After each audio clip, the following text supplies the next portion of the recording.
Hello friends, मैं अमित गौरव आप सभी का स्वागत करता हूं सक्सेस विद गौरव में और उम्मीद करता हूं कि आप सभी अच्छे होंगे। आज का जो हमारा टॉपिक है वो किसी चैप्टर से नहीं है। आज मैं आपको कंपटीशन की प्लानिंग कैसे करें, किस तरह से कंपटीशन को फाइट करें, इसके बारे में बताऊंगा कि कंपटीशन में सक्सेस कैसे हो सकते हैं, चांसेस कैसे बनते हैं। ये बेसिकली उन लोगों के लिए है जो कंपटीशन की तैयारी की शुरुआत किए हैं या जो काफ़ी एग्ज़ाम दे चुके हैं और उनका एग्ज़ाम नहीं निकल रहा है। ठीक है,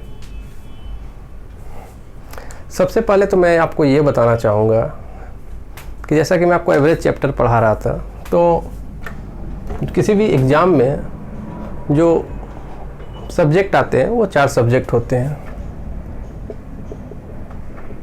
मैथ, इंग्लिश, जीके, रीजनिंग। ठीक है, ये चार सब्जेक्ट होते हैं। अब इन 4 सब्जेक्टों के बदौलत या इन 4 सब्जेक्टों में अच्छे नंबर करके कोई एग्ज़ाम फाइट करता है और एक जॉब को हासिल करता है। अब हम यहाँ पे आपको ये बता रहे हैं, इसे बताने से पहले मैं थोड़ा आपको एक उदाहरण दे देता हूँ।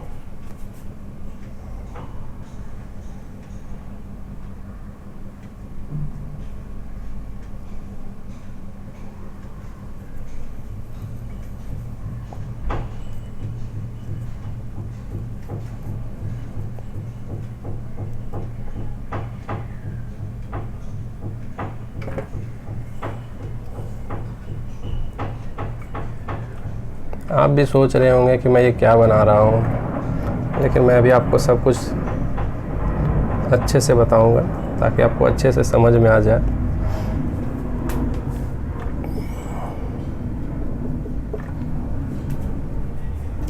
ये मैंने एक, मान लीजिए, क्योंकि पेंटिंग मेरी उतनी अच्छी नहीं है इसलिए हो सकता है मैं सही नहीं बना पाया, आम का पेड़ है। ठीक है, ये आम का पेड़ है, इस पे ये आम लगा हुआ है। ये जितने नीचे देख रहे हैं ये सारे लोग हैं, ये सारे कैंडिडेट हैं। ठीक है, सभी के हाथों में, किसी के हाथों में 2, किसी के हाथों में 4, किसी के हाथों में 10, तो किसी के हाथों में 20 पत्थर है। क्यों? इसे मारकर इसे गिराना है। ज़रूरत सभी को है इस आम की, सभी को भूख लगी है। अब जो इस आम को गिराएगा उसे आम खाने को मिलेगा, बाकी को आम नहीं मिलेगा। ठीक है, यहाँ पे पत्थर है, मीन्स कि यहाँ पे जो पत्थर है वो आपके लाइफ में अपॉर्चुनिटी है कि आप किसी एग्ज़ाम को कितने बार दे सकते हैं। पत्थर खत्म, आपके एग्ज़ाम देने का एज खत्म। ठीक है, तो जितने पत्थर आपके मिस हो रहे हैं मीन्स आपका एग्ज़ाम उतना मिस हो रहा है। तो यहाँ पे इतने सारे कैंडिडेट हैं। जैसे एग्ज़ाम में 100 सीट होती है, एक एज्यूम कर लीजिए, फॉर्म कितने गिरते हैं? 1 लाख, हो सकता है तो 10 लाख। ठीक है, अब 10 लाख फॉर्म गिर रहा है, उसमें से 100 सीट है, तो ये ज़रूरी नहीं है कि 10 लाख में आप 100 में आ जाएं। ठीक है, अब आप कहेंगे कि नहीं, हमारा तो मैथ अच्छा है, हम तो सारे मैथ बना लेते हैं, तो आपका ये सब्जेक्ट काफ़ी अच्छा है। हो सकता है 1 लाख वैकेंसी आई, मतलब 100 वैकेंसी आई है और 1 लाख फॉर्म आए हैं, तो आपकी मैथ बहुत अच्छी है, तो हो सकता है कि आप 50,000 लोगों में आ जाए। क्योंकि ऐसा तो नहीं है ना कि किसी की मैथ अच्छी नहीं हुई, 50,000 लोगों की मैथ अच्छी नहीं होगी, तो आप 50,000 में आ गए। आप कहेंगे कि नहीं, मेरी इंग्लिश भी बहुत अच्छी है। मैं मान लिया कि आपकी इंग्लिश भी बहुत अच्छी है। ठीक है, बाकी इन 50,000 लोगों में भी कुछ ऐसे पर्सन है जिनकी इंग्लिश अच्छी नहीं है, तो आप उनसे भी आगे निकल गए, 35,000 लोगों में आ गए। आप कहते हैं कि नहीं, मैंने बहुत अच्छे से मेहनत किया है, मेरी जीके भी बहुत अच्छी है। मैं मान लेता हूँ कि आपकी जीके भी बहुत अच्छी है। अब इन 35,000 में से कुछ ऐसे भी कैंडिडेट होंगे जिनका जीके अच्छा नहीं होगा, तो आप उनसे आगे निकल गए। हो सकता है आप यहाँ 20,000 में पहुँच गए। आपने कहा कि नहीं, मेरा रीजनिंग पे भी अच्छा कमांड है, मैं रीजनिंग भी अच्छा कर लेता हूँ। मैं मान लिया आप रीजनिंग भी अच्छा कर लेते हैं, तो इसमें से कुछ ऐसे हैं जिनका रीजनिंग अच्छा नहीं हो सकता है, तो आप 10,000 कैंडिडेट में से पहुंच गए हैं। ठीक है, आपका चारों सेक्शन अच्छा है, आप 10,000 कैंडिडेट में आ गए हैं, लेकिन सीट यहाँ 100 है। अब इस 10,000 लोगों में से 100 लोग में कैसे आया जाए, मैं इसी चीज़ के ऊपर आज बात करूँगा कि आप यहाँ से उठ के यहाँ कैसे आ सकते हैं, कैसे आप एग्ज़ाम को क्वालिफाई कर सकते हैं, कैसे एग्ज़ाम के लिए आप स्ट्रेटेजी बना सकते हैं। कॉम्पिटिटिव एग्ज़ाम मीन्स की कंपटीशन किसके बीच, उन हजारों लाखों करोड़ों बेरोजगार युवकों के बीच है जो एग्ज़ाम के लिए फाइट कर रहे हैं, और आपके जैसे ना जाने कितने लोग जो दिन रात मेहनत कर रहे हैं। फिर आप जो आपसे ज़्यादा मेहनत कर रहे हैं उनका चांस ज़्यादा बनता है ना इन 100 सीटों में अपना जगह पक्का करने का। फिर इन 100 सीटों में आप अपना जगह कैसे पक्का करें, इसके बारे में मैं आपको बताऊंगा। जैसे कि यहाँ पे एक आम का पेड़ है, मैंने आपको बताया इसमें आम लगा है। ये सारे लोग अपने अपने अपॉर्चुनिटी जो उनके पास है, जो एग्ज़ाम अटेम्प्ट कर रहे हैं, वो पत्थर से इसको मार रहे हैं। जिसके पत्थर के द्वारा ये आम टूटता है, समझिए कि ये आम खाने का मौका उसे मिला, मीन्स की नौकरी उसे मिली। अब सभी लोग पत्थर मार रहे हैं, तो ये ज़रूरी नहीं है कि आप अगर यहाँ पे हैं तो आपका ही पत्थर इस पे लगे। हो सकता है आपके पास 10 अपॉर्चुनिटी है, मीन्स कि 10 पत्थर है, आपने 10 पत्थर मारा, वो मिस हो गया मे बी।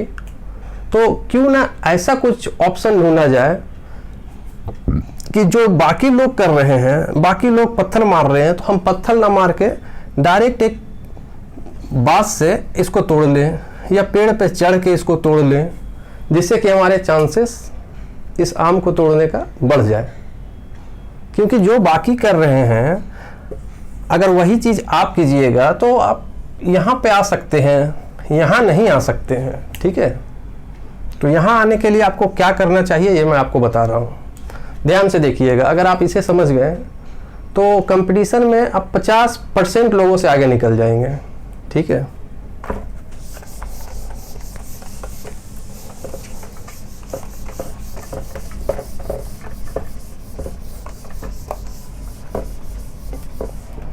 जैसा कि मैंने अभी 2 वीडियो एवरेज का बनाया हूँ, जिसमें मैं आपको कई तरह के ट्रिक बता रहा हूँ कि कैसे एग्ज़ाम में कम से कम समय में ट्रिक के द्वारा आप उस मैथ को आसानी से बना सकते हैं।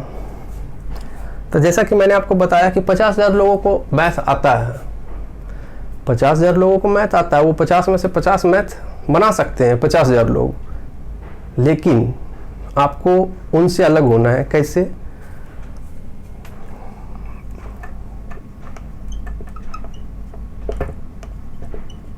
एवरेज मानकर चलते हैं कि 2 घंटे का समय रहता है और 200 क्वेश्चन रहते हैं। मे भी हो सकता है किसी में कम किसी में ज़्यादा रहे।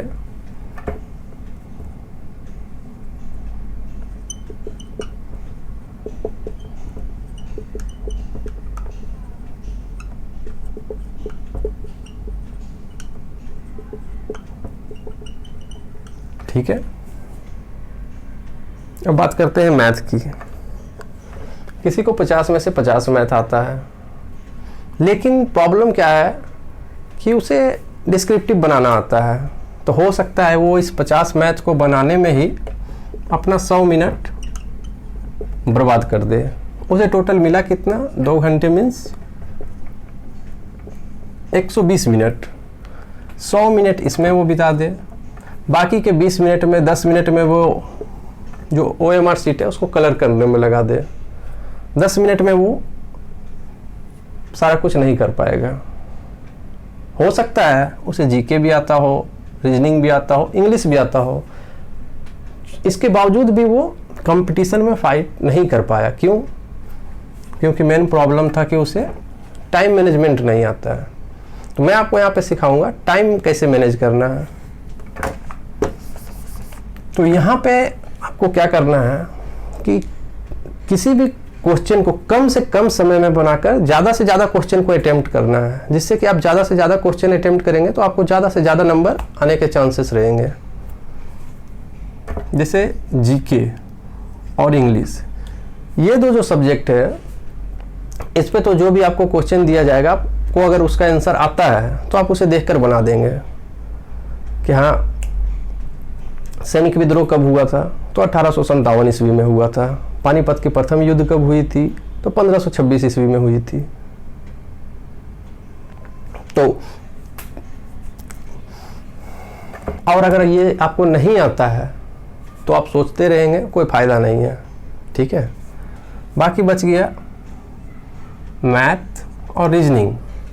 तो मैथ और रीजनिंग में क्या है,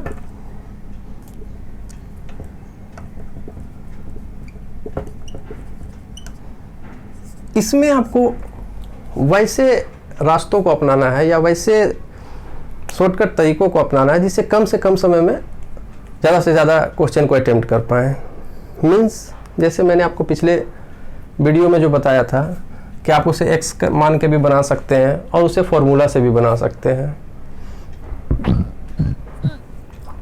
अब इसमें डिपेंड क्या करता है, अगर आप एक्स मानकर बनाएंगे, आपको सारा क्वेश्चन आता भी है, तो हो सकता है कि आप 50 में से 50 को अटेम्प्ट ना कर पाएँ। लेकिन अगर आप फॉर्मूला से बनाते हैं, ट्रिक से बनाते हैं, तो हो सकता है आपको कम समय लगे और 50 में से 50 मैथ बना लें, तो आपके प्रोबेबिलिटी जो है वो बढ़ जाएगा एग्ज़ाम में क्वालिफाई करने का। अब कई स्टूडेंट हैं जो पूछे सर ये ट्रिक तो याद नहीं रहता है, हो सकता है एग्ज़ाम में भूल जाएंगे, कॉन्सेप्ट क्लियर हो जाने पे क्या है कि हम उसको आसानी से बना सकते हैं। तो देखिए फ्रेंड, मैं अपना प्रैक्टिकल नॉलेज आपको बता रहा हूँ, ऐसा नहीं है कि मैं कहीं से सुना सुनाया बता रहा हूँ। ट्रिक किसी को याद नहीं रहता, ठीक है, लेकिन उसके लिए आपको प्रैक्टिस करना होगा। मैं जो भी ट्रिक आपको बताता हूँ उसे आप नोट करें।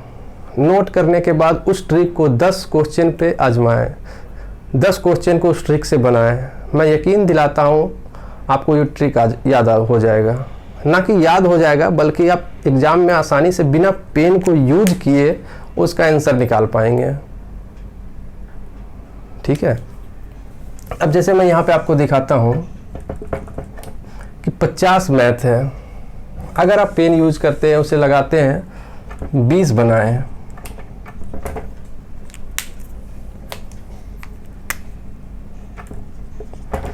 बनाते हैं, और अगर कोई ट्रिक यूज करके 40 बना देता है तो इसके पास होने के चांस ज़्यादा हो जाते हैं ना। तो आप मेहनत कर ही रहे हैं तो थोड़ा सा और मेहनत करके प्रैक्टिस कीजिए, क्योंकि जैसे जैसे आप प्रैक्टिस करते जाएंगे तो आपकी पॉसिबिलिटी बढ़ती जाएगी। अब मैं आपको 2 उदाहरण देता हूँ। उसेन बोल्ट और माइकल फेलिप्स, नाम तो आपने सुना होगा। उसेन बोल्ट जमैका का एक धावक है और माइकल फेलिप्स अमेरिका के तैराक हैं। आपको क्या लगता है कि उसेन बोल्ट और माइकल फेलिप्स जब ओलंपिक में जाते हैं तो क्या वो उसी दिन डायरेक्ट ही चले जाते हैं, या उसके लिए वो पर डे 8 से 10 घंटा प्रैक्टिस करते हैं? तो प्रैक्टिस करते करते ये चीज़ आपके अंदर आएगी, आपको याद रखने की ज़रूरत नहीं पड़ेगी। आप क्वेश्चन को देखते ही ऑटोमेटिक उस फॉर्मूले को यूज कर लेंगे। बात समझ रहे हैं ना आप मेरी? मैं क्या कहना चाह रहा हूँ कि आप कम से कम समय में क्वेश्चन को बनाने की कोशिश कीजिए बिना पेन का। अगर 50 क्वेश्चन है मैथ का, तो आप कोशिश कीजिए कि, ऐसा तो नहीं बोलूँगा कि आप 50 में से 50 क्वेश्चन को बिना पेन का बना दीजिए। कोशिश कीजिए फर्स्ट में कि मैं 5 क्वेश्चन को बिना पेन का बनाऊँ, मतलब उसमें क्वेश्चन को पेन टच करूँ ही ना और मुंह से ही उसका आंसर निकालूँ। अगर 5 में आप सक्सेस हो जाते हैं, फिर कोशिश कीजिए धीरे धीरे कि मैं 8 क्वेश्चन को निकालूँ, 10 निकालूँ, 15 निकालूँ। इससे क्या होगा कि आपका टाइम मैनेजमेंट में मिलेगा, क्योंकि कंपटीशन में सबसे ज़्यादा जो समय लगता है वो मैथ और रीजनिंग में ही लगता है, ठीक है। और मैथ और रीजनिंग में टाइम बचाने का सबसे अच्छा तरीका यही है कि आप ज़्यादा से ज़्यादा प्रैक्टिस करें।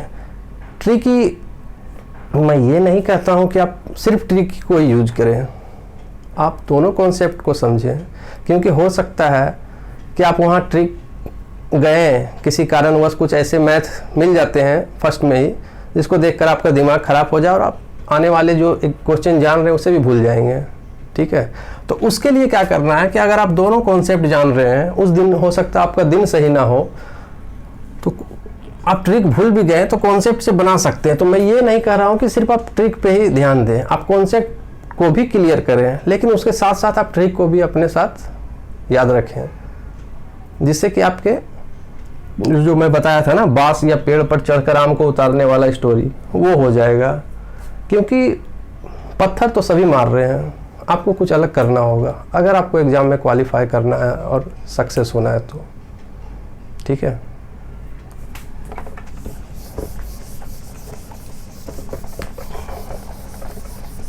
तो मैं बस आपसे यही कोशिश करूँगा बताने का कि आने वाले जो वीडियो हैं वो काफ़ी ट्रिकी होने वाले हैं। जो भी एवरेज का है, जैसा कि मैंने आपको बताया था कि मैं 3 वीडियो में आपका पूरा एवरेज कंप्लीट कर दूंगा, लेकिन मुझे लग नहीं रहा है कि 3 वीडियो में वो कंप्लीट हो पाएगा। खैर, जितने भी वीडियो में कंप्लीट हो, मैं कोशिश यही करूंगा, सबसे पहली प्रायोरिटी मेरी यही होगी कि मैं आपको जिस भी चैप्टर के बारे में बता रहा हूँ पूरा उसका कॉन्सेप्ट क्लियर कर दूँ। और ज़्यादा से ज़्यादा कोशिश मेरा यही रहेगा कि जो भी मैंने आपको मैथ बताया है उसको आप बिना पेन का बनाने की कोशिश करें। मैं आपको इस तरीके से बताऊंगा कि आपको उसमें पेन लगाने की ज़रूरत ही नहीं पड़ेगी।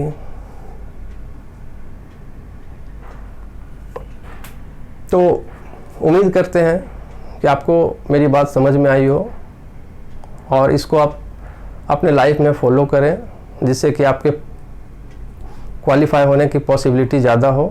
बाकी अगर आप नहीं करते हैं तो आपकी मर्ज़ी, आपकी लाइफ है। धन्यवाद।